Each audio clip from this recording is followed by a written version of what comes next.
basi tinotenda. Ndandichikumbira vazukuru vangu vakatora mwana wangu vasumuke ndivavonevo, ina handivazivi.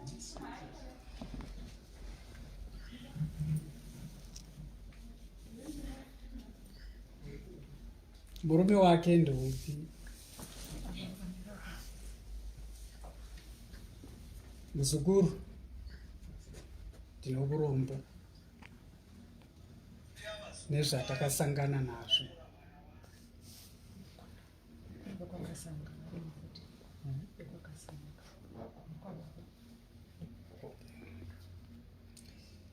Ndinokurombo nezvatakasangana nazvo. Zvinorwadza kusvika pasinganzwisisiki. Ini kungosvika mumba ndichibva kubasa ndotowana foni inobva kumba, meseji itoti baba Atuya washaika. Kupi? Kupolokwane. Haana kuziva kuti ndokupi. Wadii wanga achiuya kumba, wanga ari mubhazi. Zvinorwadza, zvakandirwadza, asi hapana zvokuzviita. Inguva inenge yakwana. Ndinourombo vazukuru vangu nokurasikirwa nomudzimai wenyu kwamaita. Inguva yaMwari yakakwana. Garai pasi. Pane vokwa Kasanga varipo here?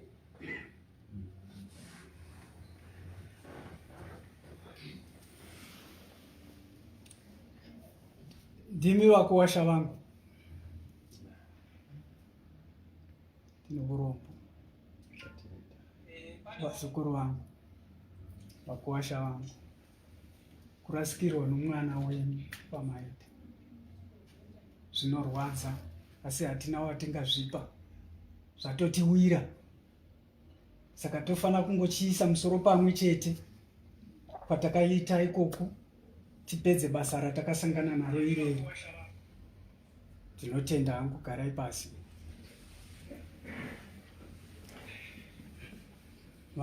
Ati mavona kuti zvimwe zvinhu zvakakosha ndandisingavazivi, ndivatobva vakanditakura kubva uko. Saka ndo zvatadero tagara taita mapurogiramu, but zvisinei zvatogadzirisika izvezvi zvatofamba, tinotozvitenda. Ndinodzosera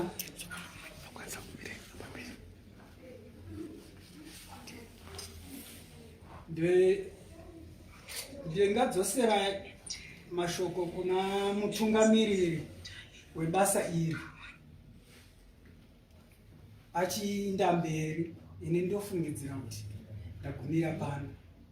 Kana pane pamwe paanenge asinganzwisisi, tinobatsirana kuti basa redu rifambe.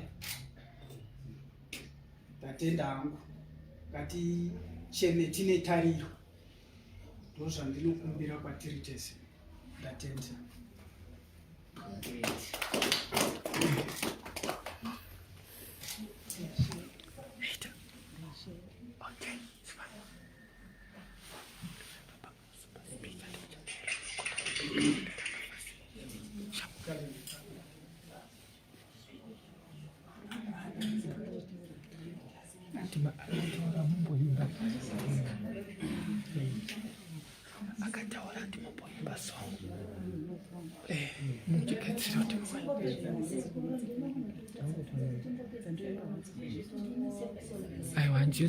Inorema inzira ine minzwa inobaya pfukama unama.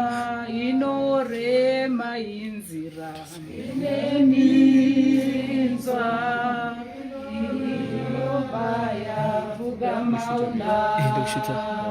Pfukama unama te, pfukama unama, pfukama unama te, pfukama unama.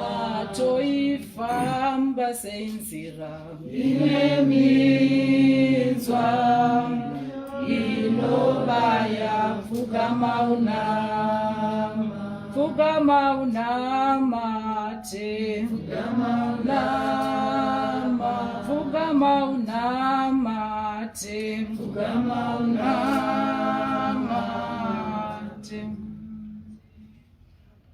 pamusoro ndinokurombo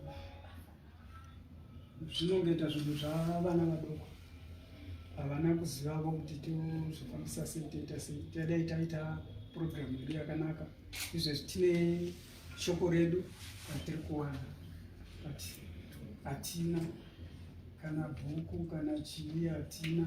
Saka ndinoda kuti kune wakasununguka agone kutipawo kamharidzo kadiki. Kune wakasununguka atipewo kamharidzo kana aripo.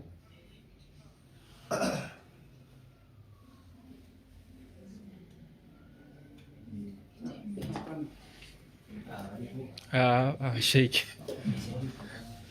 tinao vafangeri pamusoro iyi sangano rino pamusoro iyi vakatakura mutoro unori nguva ino ndeyekuti titungamidze Mwari mberi. Sezvapanzi hapana bhuku asi ndichataura zvangu zvishoma shoma mavhesi emubhuku iri vavariri yokuti iwe neni tigone kufamba kuenda pamweya, nokuti nhau yatakaunganira haisi nyama besi but ndeye mweya, nokuti ndiyo nguva iri kurongedzwa mweya watakaunganira nhasi. Pamusoro pazvose ndoda kuti umwe neumwe akagara agone kuziva kuti nemweya wake une nguva ichagona kuti urongedzwe. Saka kana ndikataura nevakagara panyama dzimwe nguva ndichaita sendinopedza nguva. Dai Mwari vekudenga vagona kungopinda pakati poumwe noumwe, zvikuru sei nyama igone kumbozvideredza, mweya ugogara pamusoro. Tinoziva rufu chinhu chinonzi chinorwadza, asi kana tikapinda mukati meshoko raMwari, rufu rwakanakira Mwari. Amen. Rufu rwakanakira Mwari. Amen. Nokuti Mwari ndiye anenge atura vaanoda. Zvimwe zvese tingasara tichichema, asi chakakosha ndichikuti tizive kuti aenda nhasi nesu tiri kutevera. Pamusoro pazvose togona kuzvinyaradza naizvozvo. Tinoziva maitikiro echinhu dzimwe nguva anotiremera, asi shoko raMwari rotaura roti munhu wakabarwa nemukadzi ane mazuva mashoma okurarama panyika, seruva achasvava. Mazuva akaverengerwa nyama yedu vadikana, mazuva mashoma zvikuru. Asi chinongondiitira zvakanaka, Mwari haana kutendera kuti iwe ugone kuziva zuva rako kana rangu, akamasiva iye pachake. Saka ndikamira pano ndoda kupa mbiri kuna Mwari, nokuti vanotitora sehove dziri mudziva. Dzimwe dzinoredzewa, dzimwe dzinotorwa nemudhure. Isu tinosara zvedu tichichema, asi chakakosha ndechino kunonorongedzwa mweya. Hanzi tiri pano tingaita zvimwe zvese, asi ngatigone kurangarira kuti kune kuri kuendwa. Ini zvangu ndichinzwa rufu, regai ndichiti ndakaona Mwari paupenyu hwangu. Amen. Nokuti ndakatanga kutozvirangaridza kuti nini kune kwandiri kuenda. Amen. Saka ndoda kuti mudikani pakuchema kurudzi rwose zvizive kuti tiri kutevera, tiri munzira. Mwari unokurira nzira yake vese vaari kuda. Asi chinorema ndechekuti chinhu chinonzi rufu chinotiwana tiri papi, uye chinotiitikira tiri papi, uye chinhuzve chisingajairiki. Mufunge tichibva pano kana tikadzokera kudzimba tikanorwa umwe rufu, tinozvibonderedza tiita sevanhu vatsva, nokuti chinhu chakasikirwa panyama yedu kuti hachijairiki uye hachigoni kugamuchirika. Hakuna ukamboti ndakafirwa namai, ndikafirwa nababa, zviro kwazvo zvakajairika pandiri. Zvinhu izvi zvinorema, asi kana Mwari vakagara pamusoro pedu, tose tinoziva kuti Mwari ndiwo munyaradzi. Dzimwe nguva kana tikatsaura, tinogona kutaura tiita setinodzimbira vamwe. Amen. Asi kune maronda hama vadikana anoitika pamwoyo, asingagoni kurapwa nemunhu, anongorapwa natenzi chete. Pamusoro pazvose dai Mwari vagona kurapa vaita maronda asati achagona kurapika, zvikuru sei tichiziva kuti ndiyo nzira yedu yokuenda kumusha. Dai Mwari vagona kutitungamirira kuti naivo vachagona kurongedza nokupinda munzira, vazive kuti Mwari ndio mutungamiriri pazvese.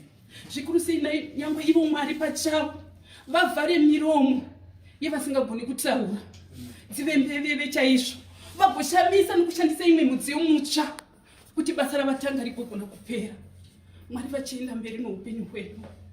Tiri pano panyika hatishandiri nyama asi tinoshandira mweya kana tasvika panguva yekunamata. Uye sezvatinotungamidza Mwari ngatizive kuti kana tambotaura zvaMwari tinotaura zvokuenda pamweya, hatichatauri zvokuenda panyama. Kana ukaenda pamweya hakuchina mukadzi kana murume, tose tava varume nokuti taiswa pamweya. Tava kuenda kuna Jehovha kudenga. Iyi nyama yakanzi inoenda kuhonye. Takagara tazviziva kuti yakamirirwa nehonye. Hazvigamuchiriki, asi kana tapinda pamweya zviro kwazvo zvinogamuchirika. Dai Mwari vagona kunyaradza kunyange vakamira mukati menzvimbo yeZimbabwe, kuti mweya mutsvene ugare pavari. Vazivezve kuti chiitiko ichi hatina kutanga nhasi, kunyange zvacho chisingajairiki, asi chakatanga kumashure. Vongu kungava nenherera dzinenge dzakasiyirwa, asi regai nditi muchengetwe nherera ndiMwari. Kune vangasumuka vakati ini ndichazvipira kuti ndichengete vakasara, asi muri vanhu muchakundikana. Anochengeta nokurayira ndiMwari. Dai Mwari vabatsira zvizhinji, nokuti ndivo muridzi wenherera, ndomuchengeti wadzo. Vakambochengeta dzamarimwe suru, vachachengeta futi dzanhasi dzabarwa idzi, upenyu huchienda mberi. Uye tichizivazve kuti kune rwendo rwuri kuyedu. Hatina kugara panyika kuti tifare, ticharufamba asi runokurwa. Anzi kana tichifamba panyika takafanana navanhu vari mubhasi, mumwe nomumwe nestation yake. Ivo ungava uri kutarisa wasvikirwa nestation yake, asi ziva kuti uchasvika chete. Inongova station nokuti kuri kuendwa ndokumwe chete kudenga. Vamwe vakasvika marimwe suru, vamwe ndo vasvika nhasi, asi nesuwo tiri kusvika sezvatiri mubhasi. Kwakakosha ndokunoendwa, kuti uri kuenda kupi uye wakabata chipi. Uye zvose zvatinoita pamusoro penyika hatisi kuitira vanhu, asi tinoitira iye muridzi wazvose, anoziva chokwadi. Kana tikaita zvinhu tichiti tiri kuitira vanhu, dzimwe nguva ndingamira pano ndikuda kureverera, asi kune unoziva zvose. Dzimwe nguva ndingati vanhu ndirevererei, asi pamusoro pazvose kune unoziva zvose. Ngatizive izvozvo mukati meupenyu hwedu. Mwari vagone kutiitira nyasha zvikuru. Ndinomatsivira mumbiri yaShe.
Hallelujah.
Pamusoro vana baba vana sekuru varume vedu neshamwari. Ndini munun'una waAtuya. Atuya haana kurwara. Atuya aibva kuDurban achienda kuZimbabwe, akatokwidzwa bhazi ari right.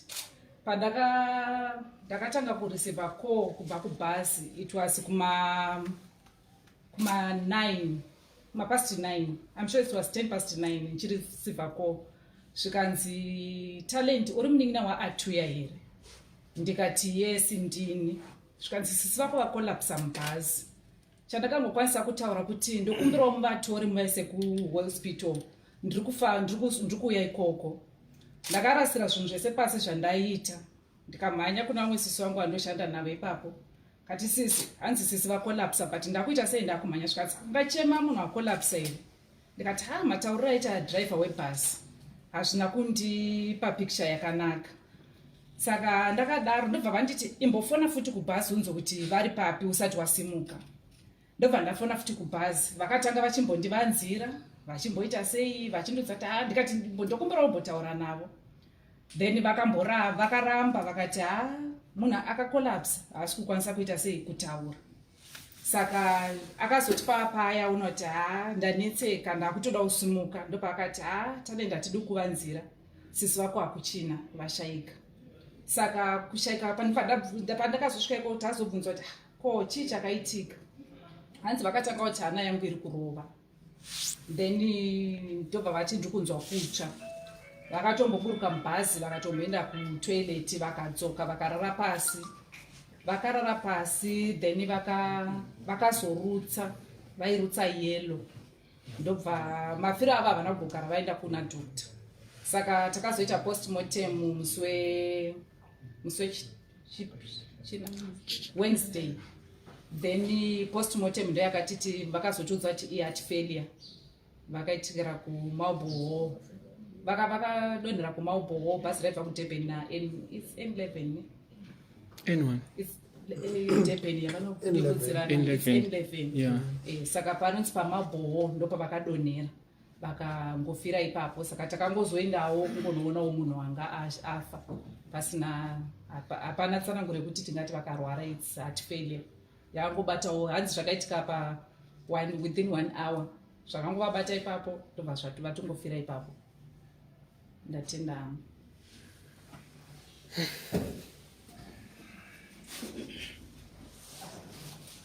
Murohondo ukaiterera unogona kuti zvingauraya munhu, asi zvakatoitika. Umwe noumwe paari apa nzira yake inosikana naMwari. Tinogona kushamisika monzo kuti sekuru nongera vatati navo vaya vatangobuda muservice vashaita inguva. Saka nguva inosvika usina kutarisira, ichisvika kune vaya vasirwa mutoro zvinogona kuvabata zvikudii, asi zvaitika. Ndosaka manzwa muparidzi wabva pana achiti chema une tariro. Ngaticheme tine tariro. Apa ngatichiziva kuti zvatosarira isu vasara. Tisi totofana kuzvichema nevana vedu kuitawo kutomuperekedza kuti achienda kuimba yake kumusoro. Panapa ndinokumbira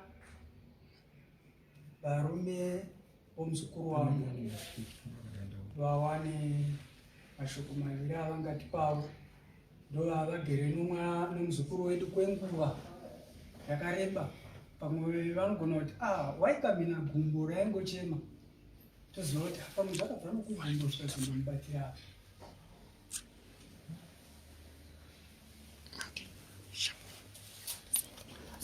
Okay, let me send it to the embassy.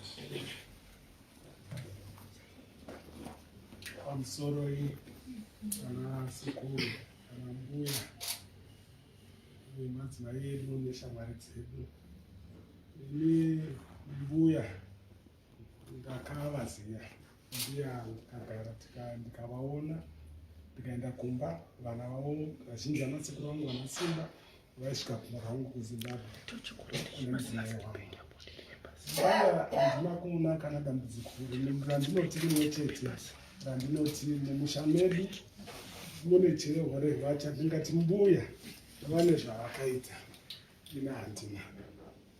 Saka ini ndinotenda vanasekuru kunyanya mai vakatizvarira mudzimai wedu.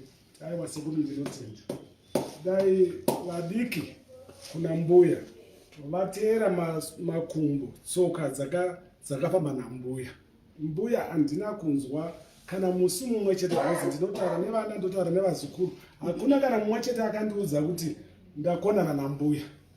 Tinoziva kuti isusu nanambuya edu panobva taimbokonana asi toti ndimbuya tingavadi, asi mudzimai wedu handina chandakaona chakashata. Saka ndinotenda hangu chose chandinongokumbira ndechekuti mbuya mufambe zvakanaka. Tichateverawo tichienda munotigadzirirawo nzira, mugotipupurirawo patinouya, tigogona kugara nemi zvakanaka. Ndichiti amen.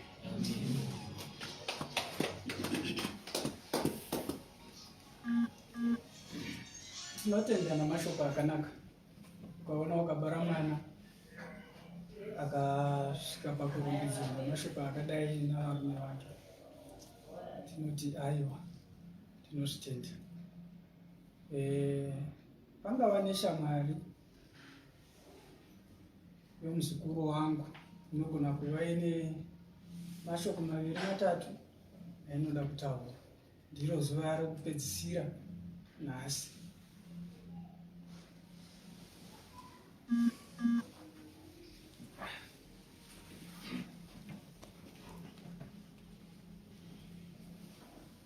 Sorry. Ini handisi shamwari ya sisa. Ndiri mukoma wa sisa Atuya. Sisa Atuya nesu takakura tose. Takazvarwa tose kushurugwi. Sisa Atuya, baba wao na mai wangu ndibhudhi nasisi. Sisa Atuya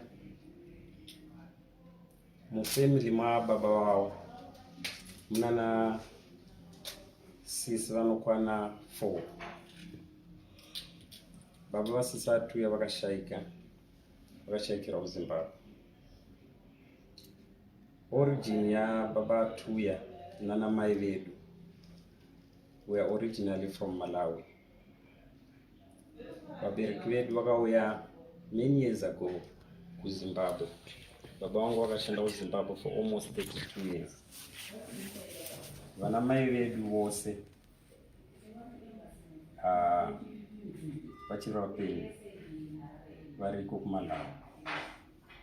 Vana mai vedu ndi vanasisi vababa Atuya.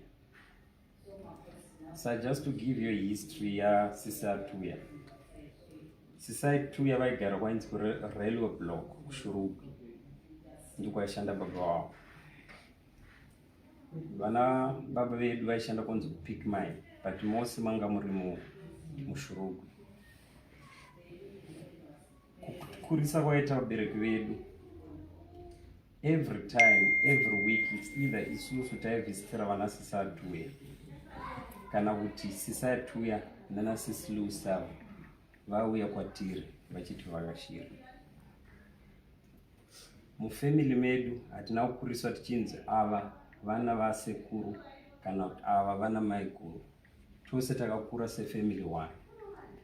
Sisa Atuya the first time pavakauya vachibva kwavaishanda vachiuya kuno kuSouth Africa vasati vasvika kumurume wavo vakauya kundiona ini. Rufu rasisa Atuya, it's not only affecting vanhu vari pano, choro nevana vangu vari kumba, they still remember Sisa Atuya. But handisi kuzotaura zvinhu zvakawanda. Ini chandiri kuda ndechongoti isusu vasara tofanirwa kubatana and make sure kuti sisi vedu ava vavigwa in a proper and respectful manner, because she was a humble and loving person. Kubva kuvana vavo, I remember when she sent mwana wanonzi Simba, ivo vari kubasa kwava vari vakati pawapedza chikoro you need to go to South Africa unozivanana nasekuru wako. The first person akauya kwandiri Simba akasvikira kwandiri asati aenda kuna baba vake. I'm always in touch nemwana firstborn waSisa Atuya, and I would like to say sisi vangu mufambe zvakanaka seutaura kwaita baba tose inzira yedu. The only thing that hatizivi kuti chaenda rini, but tose this is our way, one way or the other. That's it.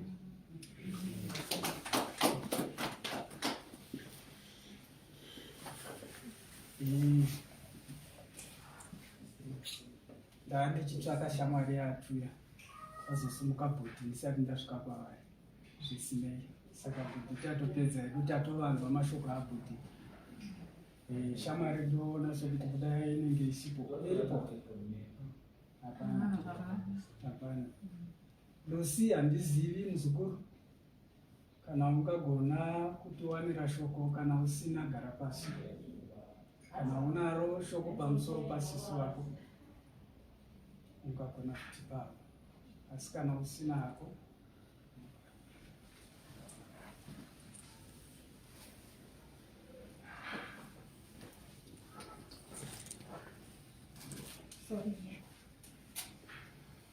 nangwa ndina mashoko akawanda. Ndikurwadziwa. Ndinangu mashoko akawanda. Ndakagamuchira shoko rerufu zvandandisingafungira kuti ndozvaitika. Ndakatongofungawo kuti iko yangouyawo kwandiri, asi pandakazonzwa kuti chaita problem uno mubhazi ndakavhunduka zvokuti handina kukwanisa kuti nditonzwa kuti problem yacho ndeyei, asi ndakangoziva kuti sisi vangu vari pai vari mubhazi. Ndakabva ndangotanga kuchema ndisina kumboudzwa kuti varwara kana kuti chii chaitika, vakangoti problem. Ndakagona ngondipei nditaure navo, asi vakaramba vakati aiwa havasi kukwanisa kutaura.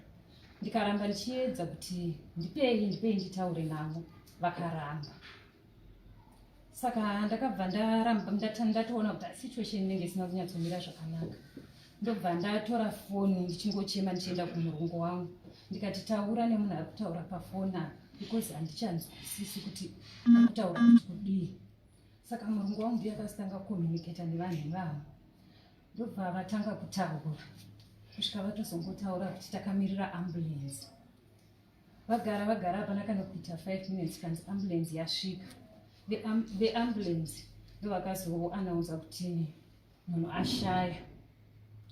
Saka ndakabva ndangoti ndiitirei video call ndione, because zvamuri kutaura ndifunga muri kutaura zvisiri izvi. Vakabva vazongoita video call ndikangoona Atuya akarara pasi, ndikatoziva kuti hapasisina. Saka handina mashoko akawanda nemukoma wangu. Ndinongoti ronda rawandisiyira rakakura. Famba zvakanaka, tichateerera. Amen.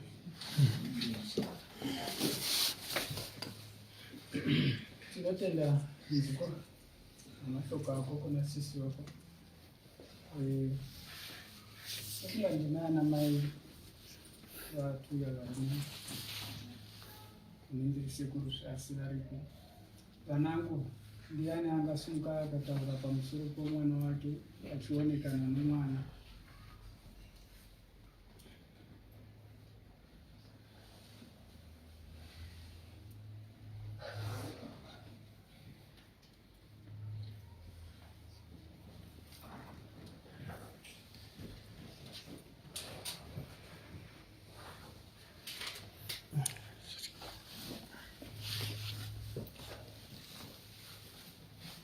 pamusoro varangu hatina hangu zvadokwanisa kutaura, handina mashoko akawanda. Even pandakafuwa ndakaona ko ngonganga vhiki ndagamuchira kopa ngonganga asingabvumi kuti ndidaire kopa basi, but ndakangoti hameno zvichaitika. So ndakafonekwa nehashanzi yangu vakati manzwa here kuti Atuya vashaika. Ndakabva ndamuti nyama dzako, ndakata kufona ndatanga kuchema ndiri mumba. Murongo wangu wakayaka ndongorero dea mukadzi wangu ndobasa nobva afuratira bva aenda. Saka ndakaramba ndingodzana kudai ndikati aiwa regai ndizame kuna Lucy. Pandazama kutsvaga nhamba dzaLucy dzakabva dzapera mufoni. Ndakazodziwana pato wavaka ne30 minutes pandazoti regai ndinobva ndamufonera ndikazvamba mando zvatoitika. Ndobva ndabvunza kuti warwara here kana kuti waita sei. Zvikanzi isitangorisiva kuti hanzi wakolapsa mubhazi. Ndikangoti hamena, asi ndinoti kunesu tasara ngative nerudo semwana uyu. Chinguva chandakagara ini ndakakura ndandiri mudiki but iye ari muhombe, asi paupo ini ndiri mai. Anambo wachinditi iwe wainditi mai. Nyangwe pandiri ndinoti dei vanhu tazama kubatana, mwana uyu takamubereka anga ari munhu anovaka, anodzoredzera. Patukano nomunhu wachiti aiwa zvituika izvozvi ngatidai. Handina kuona chitema chine mwana uyu, asi ndinoti famba zvakanaka mwana wangu. Handina hangu mashoko akawanda.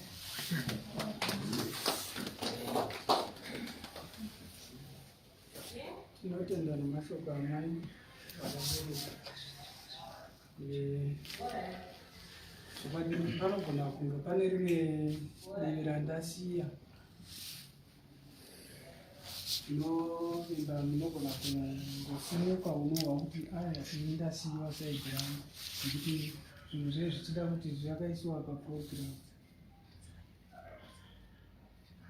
Saka anosumuka kana aripo, kana pasina tichipedza hedu. Handinovimba hapana. Ngatiwanei karwuyo.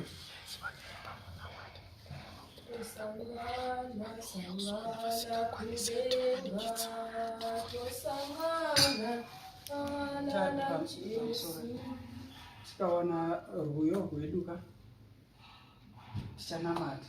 Ndokumbira vohwane achazvipira otivharira munamato wedu.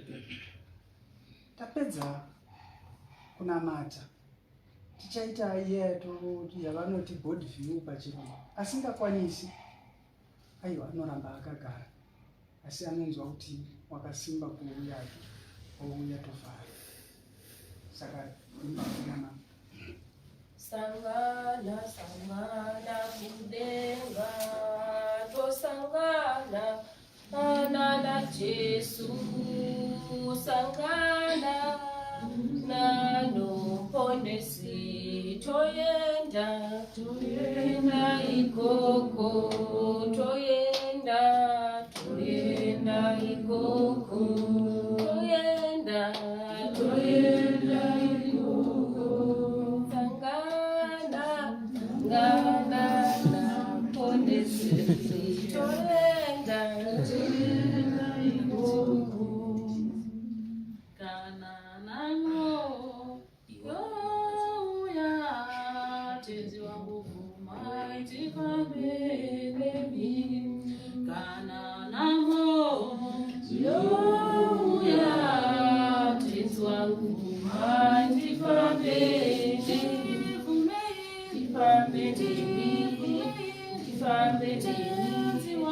tenzi wangu vuma itifambelemi kana namo yoya tenzi wangu vuma itifambelemi kana namo yoya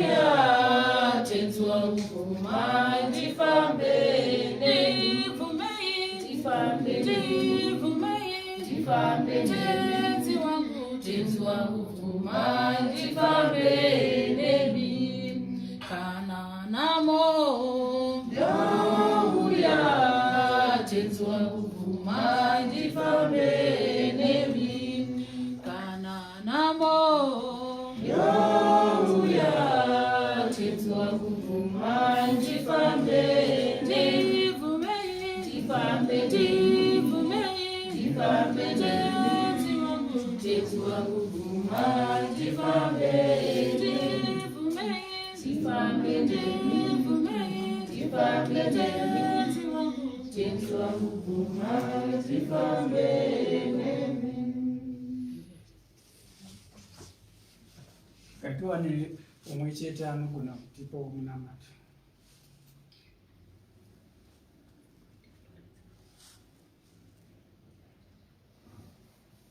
Muzita raBaba neroMwanakomana neRoho Mutsvene. Tinouya kwamuri panguva yamasikati inowaniswa masimba tichiti tinotenda nemharidzo yatawana mukati meine imba ishawa masimba. Tinotenda namashoko ose aparidziwa mukati meimba iyi apupurwa pamusoro pomuzukuru wako mukati meimba Mwanakomana waMwari. Yave nguva iko zvino Mwanakomana waMwari yokuti tichiona chiso chake kwokupedzisira ishawa masimba.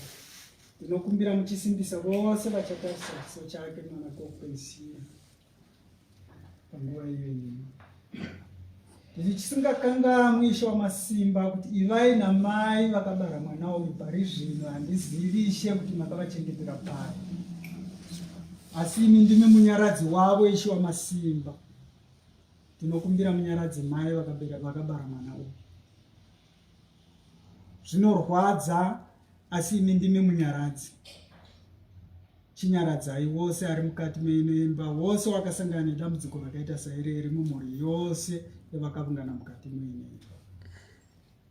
Chivai nesu patichafamba, chivai nesu patichasimuka mune imba totanga rwendo rwokuti tichienda kuZimbabwe. Mune zvibinganidzo zvikuru zvakawandisa mukati menzira yeshawa masimba, asi ndinoziva kana makatungamirira rwendo irworwo ishawa masimba ruchava nyore. Zvose zvibinganidzo zvichava zvisipo mukati menzira. Chitambirai muzukuru wangu panguva yeine ishawa masimba. Ndinomukumikidza kwamuri iko zvino panguva yamasikati iwano kuti chivai naLucy naAtuya chivai naAtuya panguva yeino. Sezvo muri makamusheedza ishawa masimba, munoziva chinangwa chamakamusheedzera panguva iyeino, ende munoziva kuti nherera dzaakasiya dzichachengetewa sei. Munozova machengetera muchadziita tenzi, nokuti hamungangotori mosiya musina rimwe zano ramuchaita mukati memusha uyoyo.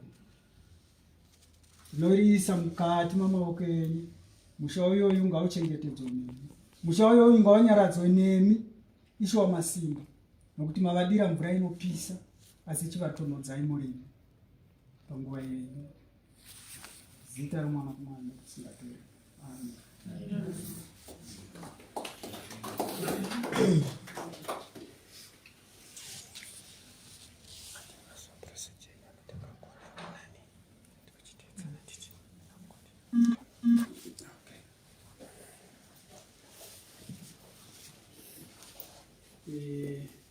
Izvo zvimwe zvinotongoti tirasike asi titongoita kuti zvifambe basa rifambe. Yave nguva yekuti tichiona kushaka kwokupedzisira tichionekana naye. Vanoenda havo ndo vachazondiona mberi futi.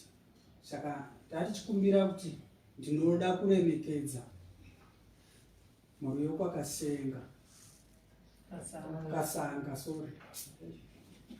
Ndokanga mamai rusondairo wasiya kuti chinokuti Kasanga ipapa ndo vachatanga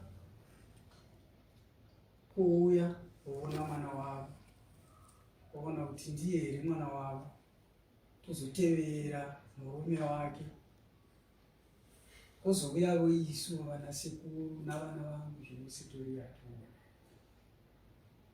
Tokunga ndo zvatingaita. Paridziwo mwana mberi.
I think he's the husband.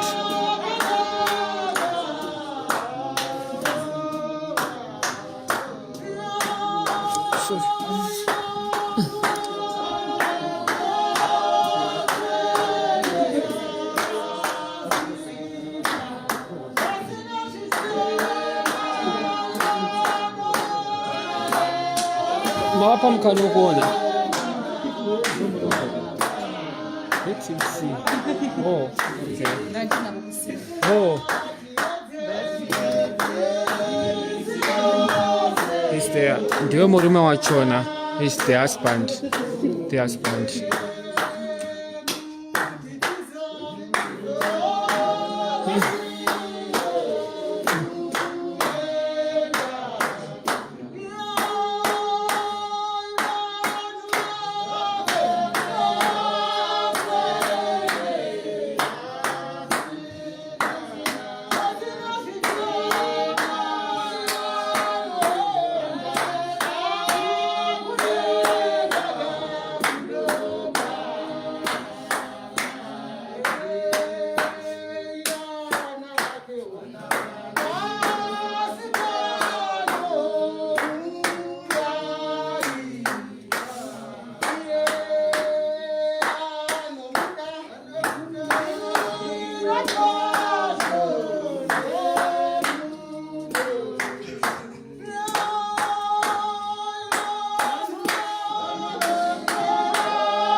Yeah, you can close it.